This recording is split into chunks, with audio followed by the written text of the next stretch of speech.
Welcome to Kannan info Tamil. நம்ம இன்னைக்கு என்ன டாபிக் பார்க்க போறோம் அப்படின்னா, நேற்று சீனா வெற்றிகரமா தன்னுடைய 6ஆம் தலைமுறை போர் விமானத்தோட முதல் பறத்தலை நடத்தி இருக்காங்க. இந்த விஷயம் தற்போது மிகப்பெரிய பேசுபொருளா மாறி இருக்கு. சீனா 6ஆம் தலைமுறை போர் விமானத்தை உருவாக்கி இருப்பதன் மூலம் இந்தோ பசிபிக் ரீஜன்ல என்ன மாதிரியான விளைவுகளை ஏற்படுத்தும், உலக அளவுல அமெரிக்காவுடைய டெக்னிக்கல் அட்வான்டேஜ சீனா எப்படி முறியடிக்க முயல்றாங்க அப்படிங்கறத பார்க்கலாம். அடுத்து இந்திய விமானப்படையோட ஃபியூச்சர் விமான திட்டங்கள்ல மிகப்பெரிய மாற்றத்தை கொண்டு வர வேண்டிய காலகட்டம் இது அப்படின்னு டிஃபென்ஸ் எக்ஸ்பர்ட் சொல்றாங்க. குறிப்பா தேஜஸ் MK2 MRFA கான்ட்ராக்ட் போன்ற விஷயங்கள்ல இந்தியா ஒரு ஸ்ட்ராங்கான டிசிஷனை எடுக்க வேண்டிய நிலையில் இருப்பதா டிஃபென்ஸ் எக்ஸ்பர்ட் சொல்றாங்க.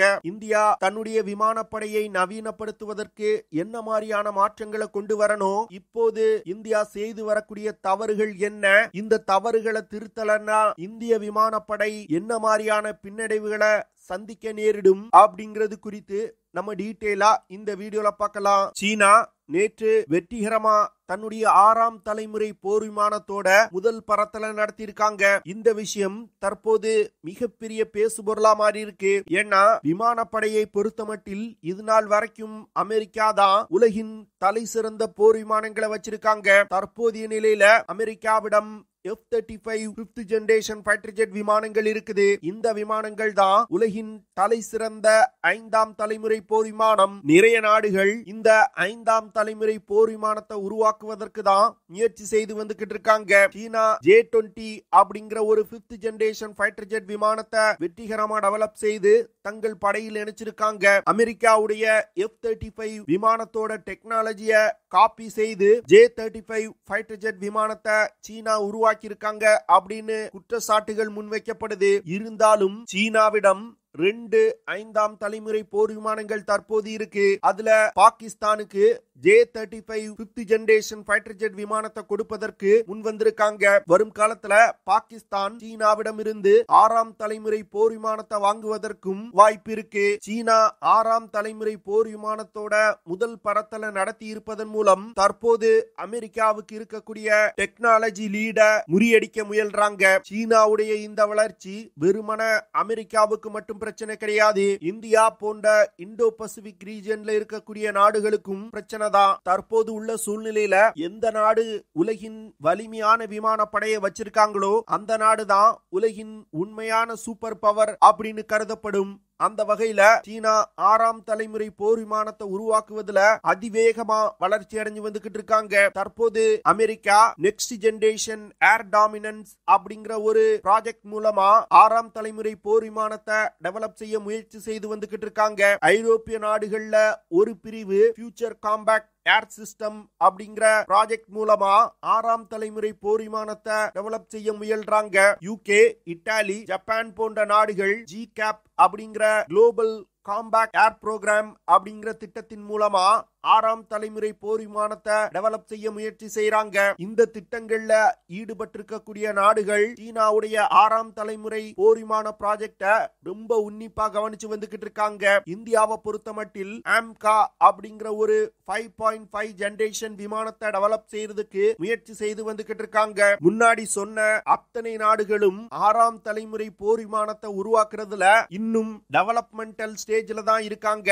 ஆனா சீனா ஒரு 6ஆம் தலைமுறை போர் விமானத்தோட முதல் பறத்தலை நடத்தி இருப்பது இந்த நாடுகளிடையே ஒரு மிகப்பெரிய அதிர்வலைகளை ஏற்படுத்தி இருக்கு. இந்த சூழ்நிலையில நிறைய டிஃபென்ஸ் எக்ஸ்பர்ட்ஸ் இந்தியா தன்னுடைய விமானப்படையை நவீனப்படுத்தும் விஷயத்துல சில தவறான முடிவுகளை எடுத்து செயல்படுத்தி வருவதா சொல்றாங்க. அதாவது இந்திய விமானப்படை சமீபத்துல 83 தேஜஸ் MK1A விமானங்களை வாங்குவதற்கு HAL நிறுவனத்திற்கு ஒரு ஆஃபரை கொடுத்தாங்க.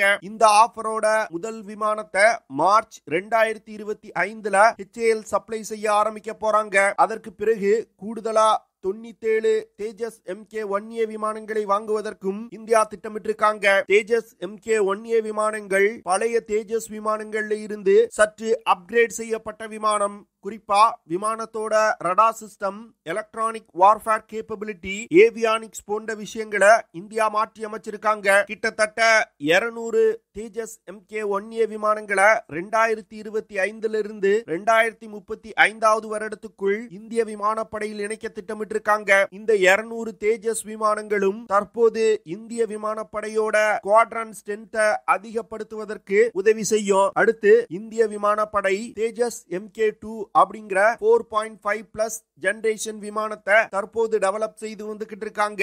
இந்த விஷயத்துல தான் இந்திய விமானப்படை ஒரு மிகப்பெரிய தவறு செய்வதா டிஃபென்ஸ் எக்ஸ்பர்ட் சொல்றாங்க. அதாவது இந்திய விமானப்படை 110 தேஜஸ் MK-2 விமானங்களை வரும் காலத்துல இந்திய விமானப்படையில் இணைப்பதற்கு திட்டமிட்டிருக்காங்க. இத இணைத்து முடிப்பதற்கே 2035 வருடத்துக்கு மேலாயிரும். அப்பொழுது உலகின் பல நாடுகள் 5ஆம் மற்றும் 6ஆம் தலைமுறை போர் விமானங்களை தங்கள் படையில் இணைத்து பயன்படுத்த ஆரம்பிச்சிருப்பாங்க.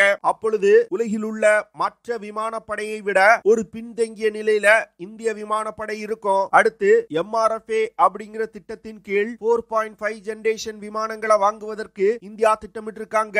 என்ன பொறுத்தமட்டில் இந்த MRFA திட்டம் மற்றும் தேஜஸ் MK-2 விமான திட்டத்தை முற்றிலும் ஸ்கிராப் செஞ்சுட்டு 5th ஜெனரேஷன் ஃபைட்டர் ஜெட் விமானங்களை உருவாக்கும் வேலைகளை இந்தியா துரிதப்படுத்தணும் அப்படின்னு நினைக்கிறேன். இதற்கு முந்தைய காலகட்டத்திலையும் இதே போன்ற சூழ்நிலை இந்திய விமானப்படைக்கு ஏற்பட்டிருக்கு. உலகில் உள்ள மற்ற நாடுகள் அதிக சக்தி கொண்ட விமானங்களை தங்கள் விமானப்படையில் இணைத்தவுடன் இந்தியா அவசரமா வேற ஏதாவது ஒரு நாட்டில இருந்து விமானங்களை இறக்குமதி செய்ய வேண்டிய சூழ்நிலை ஏற்படும். இந்த விஷயத்தை பேனிக் பையிங் அப்படின்னு சொல்லுவாங்க. அவசர கதியில இந்தியா வாங்கக்கூடிய விமானங்களை வச்சு எந்த ஒரு ஸ்ட்ராட்டஜிக் அட்வான்டேஜையும் இந்தியாவால பெற முடியாது. ஏன்னா மற்ற நாடுகள் போடக்கூடிய பல கண்டிஷன்ஸ ஏற்றுக்கொண்டுதான் இந்தியா அந்த விமானத்தை வாங்க வேண்டிய சூழ்நிலை ஏற்படும். இதனால இந்திய விமானப்படை தேஜஸ் MK-2 மற்றும் MRFA திட்டத்தை கைவிட்டுட்டு AMCA 5.5 ஜெனரேஷன் விமான ப்ராஜெக்ட டெவலப் செய்யறதுல அதிக கவனம் செலுத்தணும். இப்போ இந்தியா MRFA திட்டத்தை அறிவிச்சாங்கன்னா ரொம்ப சந்தோஷமா அமெரிக்கா மற்றும் ஐரோப்பிய நாடுகள் தங்களோட 4.5 ஜெனரேஷன் விமானத்தை இந்தியாவுக்கு விற்பனை செய்வதற்கு முயல்வாங்க. ஆனா அடுத்த 10 வருடங்கள்ல இந்த விமானங்கள் அனைத்துமே அவுடேட்டட் ஆயிரும். நம்ம கிட்ட இருந்து வாங்கக்கூடிய பணத்தை வச்சு அவங்க அதிநவீன 6th ஜெனரேஷன் ஃபைட்டர் ஜெட் விமானத்தை டெவலப் செய்ய ஆரம்பிப்பாங்க.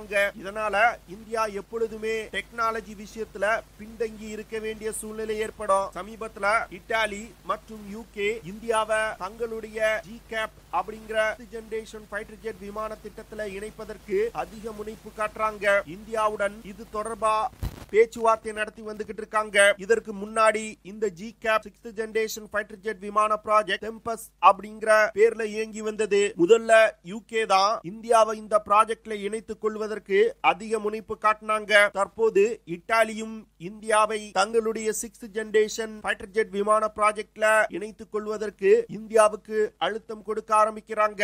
இந்த நாடுகள் எதற்காக தங்களுடைய 6th ஜெனரேஷன் ஃபைட்டர் ஜெட் விமான ப்ராஜெக்ட் திட்டத்துல இந்தியாவை இணைக்க முயல்றாங்கன்னா இந்தியா போன்ற 4வது மிகப்பெரிய விமானப்படையை வச்சிருக்கக்கூடிய ஒரு நாடு இந்த திட்டத்துல இணைஞ்சா அவங்களுக்கு ஒரு மிகப்பெரிய அட்வான்டேஜ். ஏன்னா இந்தியா அதிக 6th ஜெனரேஷன் ஃபைட்டர் ஜெட் விமானத்தை வாங்குவாங்க. அது மட்டும் இல்லாம இந்த ப்ராஜெக்டுக்காக இந்தியா கொடுக்கக்கூடிய பணம் அவங்களுக்கு மிகப்பெரிய உதவியா இருக்கும். ஏன்னா தற்போது 3 நாடுகள் இணைந்து தயாரிக்கக்கூடிய விமானத்தை 4வது நாடா இந்தியா இணைஞ்சா அவங்களுக்கு கொஞ்சம் பினான்சியலா சப்போர்ட்டா இருக்கும். அது மட்டும் இல்லாம இந்த நாடுகள் இந்த ப்ராஜெக்ட்ல இந்தியாவை இணைச்சா இந்தியாவுடைய ஏர்கிராப்ட் மேனுஃபேக்சரிங் திறனையும் பயன்படுத்திக் கொள்ள முடியும். ஜப்பான், இத்தாலி இல்லனா UKல விமானங்களை தயாரித்தா அதிகமா செலவாகும். ஆனா இந்தியால தயாரிக்கும் பொழுது விமானத்தை தயாரிக்க ஆகக்கூடிய செலவும் ரொம்ப கம்மியா இருக்கும். இது போன்ற விஷயங்களை மனதில் வைத்துதான் GCAP விமான திட்டத்துல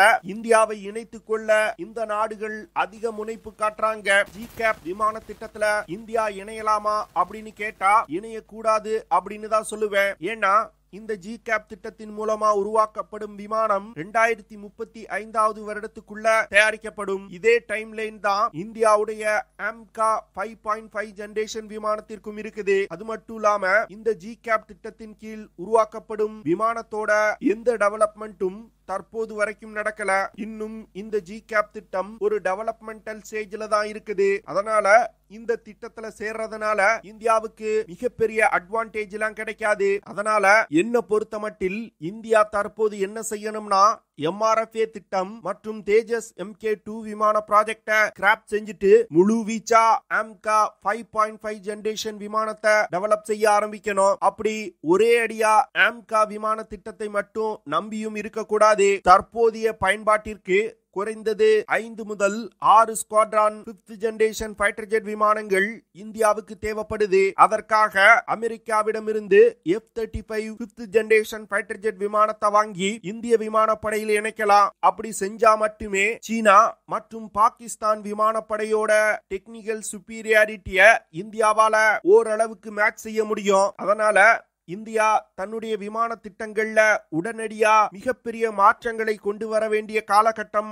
அப்படின்னு நான் நினைக்கிறேன். ஒரு 36 ரஃபேல் போர் விமானங்களை வாங்கி இந்திய விமானப்படையில் இணைச்சாச்சு. AMCA விமான ப்ராஜெக்டுக்கு நிதியும் ஒதுக்கியாச்சு அப்படின்னு நினைச்சிட்டு இந்தியா இருக்க கூடாது. ஒரு 5ஆம் தலைமுறை போர் விமானத்தை உருவாக்குறதுல அதிக முனைப்பு காட்டணும். அப்பொழுதுதான் ஃபியூச்சர்ல இந்தியாவை நோக்கி வரக்கூடிய சேலஞ்சஸ் இந்திய விமானப்படையால எதிர்கொள்ள முடியும். இல்லனா மறுபடியும் மேற்கத்திய நாடுகள் மற்றும் அமெரிக்காவை நம்பி இந்தியா இருக்க வேண்டிய சூழ்நிலை ஏற்படும். நம்ம பாகிஸ்தான் பிச்சை எடுத்து விமானம் வாங்குறான் அப்படின்னு கிண்டல் செய்யறோம். ஆனா அவங்க அடுத்த 10 வருடங்களுக்கு பிறகு தங்களுடைய விமானப்படை எதிர்கொள்ளக்கூடிய சேலஞ்சஸ் மனதில் வைத்துதான் J-35 விமானத்தை சீனாவிடம் இருந்து வாங்கியிருக்காங்க.